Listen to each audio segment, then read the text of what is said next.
বাদ্যযন্ত্ৰ সংগত কৰিলে দুই সত্ৰীয়া সংস্কৃতিৰ একনিষ্ঠ সাধক লোকবাদ্য শিল্পী জিন্তু নেওগ ডাঙৰীয়া আৰু পৰা গতিকে তিনিওৰ বাবে আপোনালোকৰ পৰা এজাৰি পুনৰ অভিনন্দনৰ হাত চাপৰি বিচাৰিলোঁ।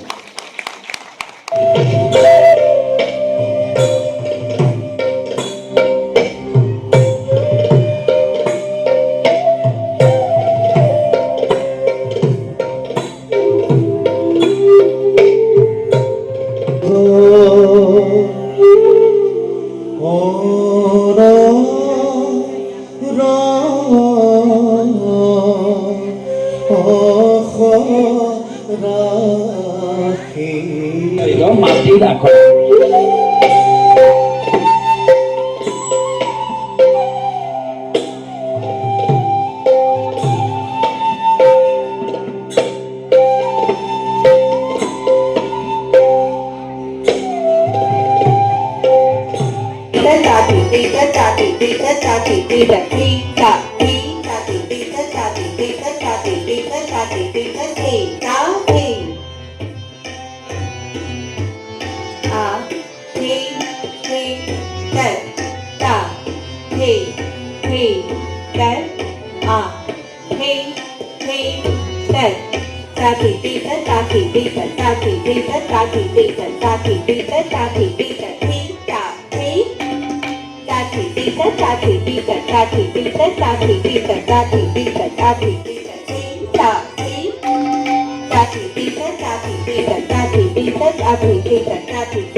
মৰুভূমিত সংগীত সৰোবৰ।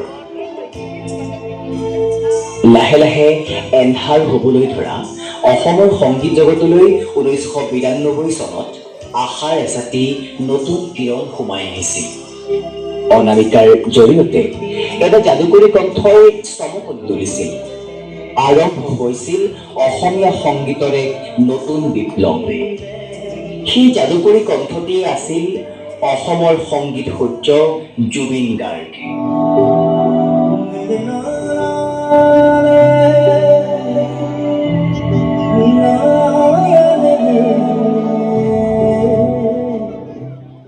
মোৰ উদং পথাৰত তোৰ বৰ উৎপাত, মই গছৰ সন্তান, মই পাহাৰৰ সন্তান, মই নদীৰ সন্তান। নিজকে প্ৰকৃতিৰ সন্তান বুলি বিলীন কৰি দিব খোজা জুবিন গাৰ্গৰ গীতত আমি শুনা পাওঁ প্ৰকৃতি প্ৰেমৰ মধুৰ সুৰ।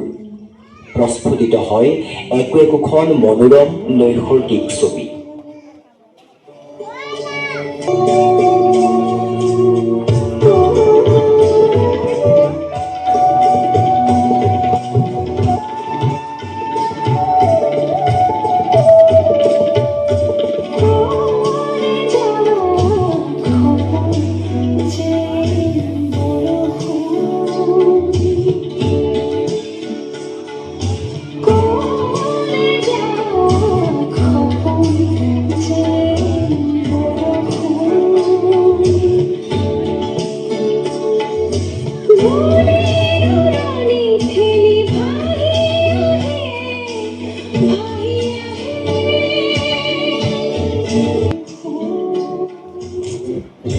মানৱদৰ্শী জুবিন গাৰ্গে অহৰহ গাইছিল মানুহৰ গান।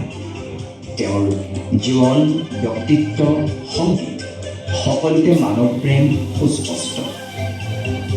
মানুহৰ মাজত দেখা দিয়া অনৈক্য, হিংসা এই সকলোবোৰৰ তেওঁ বিৰোধিতা কৰিছিল।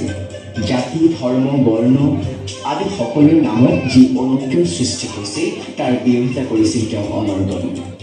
তেওঁৰ সন্মুখত যেন সোণেৰে সজোৱা প্ৰজাতি ধ্বংস হৈ গৈছিল। সেয়েহে তেওঁ গীতেৰে মানুহক সজাগ কৰিব খুজিছিল। তেওঁ কৈছিল, মানৱতা হওক মানুহৰ একমাত্ৰ আৰু শ্ৰেষ্ঠ ধৰ্ম।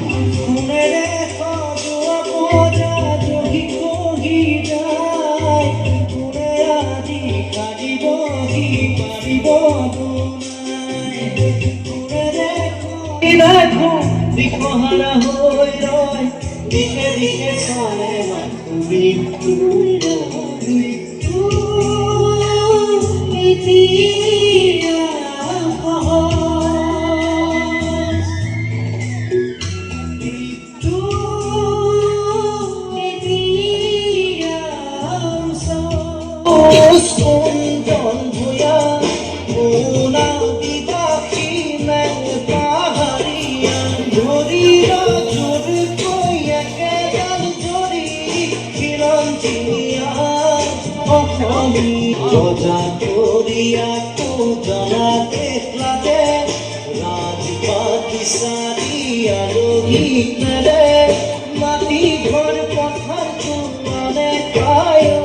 তথাকথিত কাঠামো ভাঙি সুস্থিৰ গণতন্ত্ৰ প্ৰতিষ্ঠা কৰাৰ স্বাৰ্থত জুবিন গাৰ্গে সদায় জনতাক সজাগ কৰিবলৈ জনাইছিল আহ্বান।